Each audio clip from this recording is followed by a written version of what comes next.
Hi, I'm Dr. Tina Schaffner, and I'm here with Dr. Rebecca Pace, and we are here to talk about the NKPT Reality Check. You guys submitted some top 10 questions on some topics, and today we're here to discuss back pain. So I'm going to ask Dr. Becky over here some questions about back pain, and we'll chat about it. All right, so why does my back pain hurt all the time?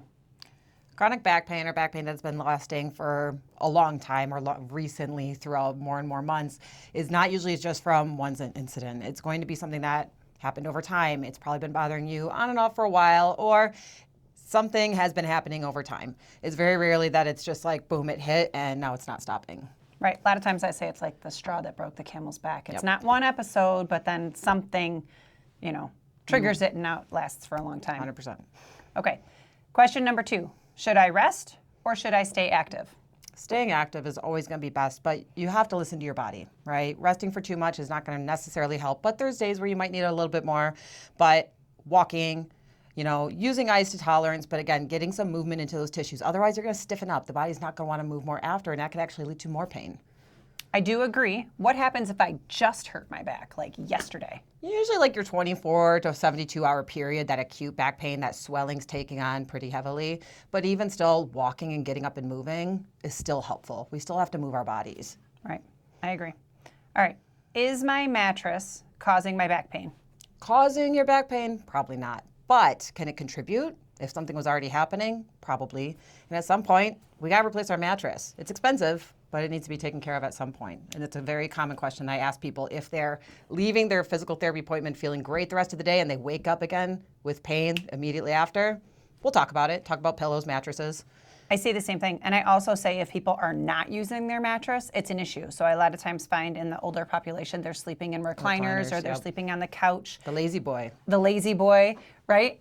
And then, cozy. So they never get flat. When you never get flat, your back never gets straight, your hips don't get straight, and then you end up walking bent, and you look like your recliner, and it makes it very hard to stand upright. So sometimes just not using your mattress might be part of the issue. Yeah. Okay, this is a very common question. Do I need an MRI? Or we could say, do I need any imaging? But specifically, the people asked, do I need an MRI? Do you need an MRI? No. The only reason you truly need an MRI is if you're planning to get some sort of surgical intervention and you're planning to, go that route with your surgeon and your doctors. Not inappropriate to come with an MRI because it does give us some answers. But at the end of the day, physical therapy should include a comprehensive evaluation that's going to look at your symptoms, what you're presenting with, and put together a PT diagnosis that's going to help treat the medical diagnosis that will come through on the MRI. Everybody presents differently. So an MRI is a piece of things, but it doesn't need to be there for us to start PT. How often, and I know this is a random number, would you actually say that what you're treating is what you might see on the MRI that the person is coming with? Like when we read the report, so we're not radiologists, but we can read the report. So if you read the report, how often would you say that your issue is actually what the MRI says?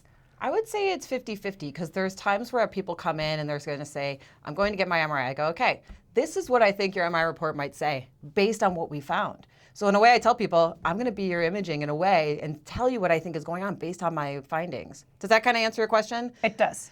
Is there any time that somebody would present with a certain symptom that you might say off the bat, go get one? I'm going to treat you, or I'm not, but I would like you to go get an MRI for this reason? If there's almost nothing I can do for a patient to the point of help alleviate pain, help manage their symptoms to some extent, if they are getting any sort of, let's say for low back, bowel bladder signs, things that are not able to alleviate, getting worse over time, really, really, really bad persistent pain, get back to your doctor. Go talk to your doctor because you don't necessarily seem appropriate for physical therapy at this time. Right, I agree. Okay, can poor posture cause back pain? Poor posture, I think, is a popular buzzword, right? That people hear, and posture is what you have available to your body, right? There are places that our body can be that are not great, and I think over time the body becomes less willing to move out of those positions, and so yes, it can lead to issues with pain, injury, and leading to low back pain. Okay, so why does my back pain keep coming back? So I might have had it and it went away. but why does it keep coming back? Oh, the lovely, it depends. There's so many Right? things that could be Right, I happening, agree. right? But what we'll talk about in physical therapy is, what are you doing after you leave here? Are you doing some of the exercises that we talked about? Are you doing things that might contribute to the back further bothering you that we're not seeing, right? You're in physical therapy for an hour, a couple times a week, trying to get away from that. What's going on in between? How much water are you drinking? What's your diet like? What are you doing with your movement on the off days? Where is your strength progressing to? And are you doing things on the regular to help keep moving through this? Or is it coming back because we're not addressing some of those other behavioral components that are outside of our physical therapy intervention in the clinic?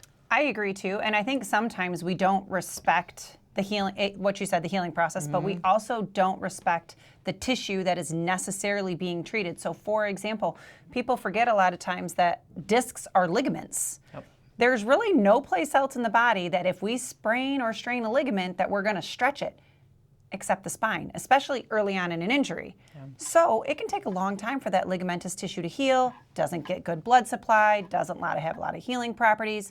So then what happens is people start to feel better, and then they go back and they start, stretching and loading that disc. More than it's ready for. And their pain comes back rather than respecting that healing process. Muscles and things with good blood supply, boy, they heal fast. But things without good blood supply, things without good nutrition, meniscus of knees, backs, discs, they take longer. Especially if there's nervous tissue involvement. That nerve will stay very irritated for a long time, and it's just like, just poke the bear just a little bit, it'll come back. But if you're on the right path, those are the things that we talk about, right? Making sure that we're in that right path, and then respect your body, listen to it, adjust as needed. Yep. Okay, I hear this one all the time. Did I herniate a disc? Maybe. I've picked up my laundry basket and got something, right? Did I probably have a disc injury? Yes. Could I have a herniated disc and not have any symptoms at all? Yes. And that comes back to the MRI question of, do I need it? No, not necessarily. That's like I said, does it help? And at the end of the day, loading to tolerance. And then let's do things that are going to help prevent that disc from having further injury and allowing the proper healing process to happen. So if I did herniate a disc, how does that potentially look different than your typical back strain? Like you might hear annular tears, which are what lead to those herniates. So how might those look differently? So let's say we go back to the annular tear, right? Our jelly donut of the disc, having those little bit of fibers being torn. It can lead to the point of where that nucleus pulposa, that jelly, is starting to push out. It could push on the nerve, so we might see some nerve changes. We could see pain with multiple directions of movement, but it could be promoted or provoked more so with certain movements. And then we might change our direction of how we do things. We might do a little bit more traction if we're feeling relief from that. That doesn't mean every low back pain is going to come in, we're going to get traction to, because it might not alleviate the pain. So it just kind of helps us to decide where are we going to take that plan of care, what's going to help the symptoms the most. What I will tell you too is I've herniated a disc, and I will tell you there is a chemical reaction that happens. Absolutely. And if you herniate a disc, you usually know it, and nothing, there's like no position of comfort for that. You do an annular tear, sometimes the pain stays pretty local. These herniated discs can turn into numbness and tingling down the legs really quickly, very, very sharp, and it's a big waiting disabling care. Yeah, or disabling pain, excuse me. Yep. Okay. Should I stretch or should I strengthen? Both. Right? We need to mobilize, we need to strengthen.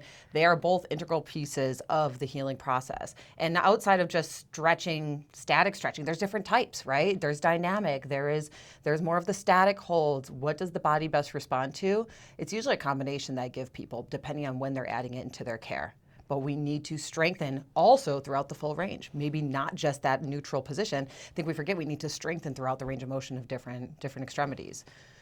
So if someone comes in with back pain, what would you say is one of your most common go-to areas to stretch? So someone calls you on the phone and they're like, or they text you, Becky, I hurt my back.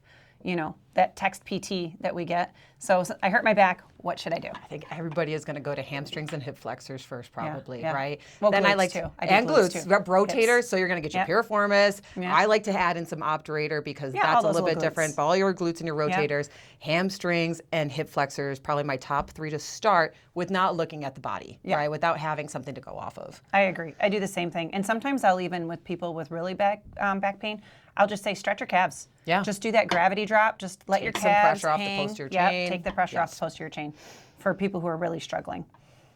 All right. Can PT really fix back pain? Which I know fix is a tricky word. Can we really be fixed? Can we fix back pain? What is normal? What is normal? in the sense of fixing being meaning to help and get back to whatever your goals are, to return to your normal activities of daily living. Yes, absolutely. My goal is to usually get people back to at least 80%, and then, hey, the body's going to continue healing. Here's the tools you need to continue that way, and if you need me, you know where I'm at. Right, I agree. But, that word fix it's a tricky question because I can't fix an annular tear. Nope. I cannot fix an herniated disc. I can't, if there's a structural breakdown, doesn't mean you need surgery. No. But I can't fix that either, but I can teach you to live with it and manage it and have no issues, whatsoever. Yes. So, yes. And sometimes that means they start with us, but then, you said like that 80%, they may transition to working with a personal trainer, whether at our facility or someplace closer to home. So it kind of all depends, Okay, when should I see a PT? So when should I see a physical therapist? Typically, we're going to see people after like the 3-day period, after that acute inflammatory stage. If things are lingering past that, there's usually something to do. But I've seen people where they call me day of and they say, hey, I think I threw my back out. And I go, okay, let's take a peek at it. We're able to at least help with some of the things that are guarding and really keeping you from being able to move at all and start. But from a script perspective, seeing a doctor coming in for physical therapy, usually it's going to be at least 3 to 7 days. Go see your doctor, get the script, go from there. But direct access is a beautiful thing. So we're allowed to have people that come in day of, 2 days after, they're not feeling better after their typical Motrin, ibuprofen, or, NSAID, Tylenol, whatever it may be, and they get in, and it's helpful. So I agree. Early is always better. Sooner the better. Yeah. How many times, like you said, direct access, meaning you can just come to us without a physician script and, you handle some of these injuries, especially with, I've done this lifting a couple of times, or you heard it gardening or whatever you did. Clearly it was a movement that caused a problem. Right. I've even had cases where patients, they did nothing. They woke up the next morning, they're in excruciating pain. And a lot of times we can expedite, their next step of care. Yeah. All right, Becky. Well, those were our top 10 questions for this. So if you like what you heard, feel free, come back for more. But if you do have more questions, make sure you reach out to us on YouTube, like us on Instagram, and subscribe, and we're coming back for some more information. Thank you.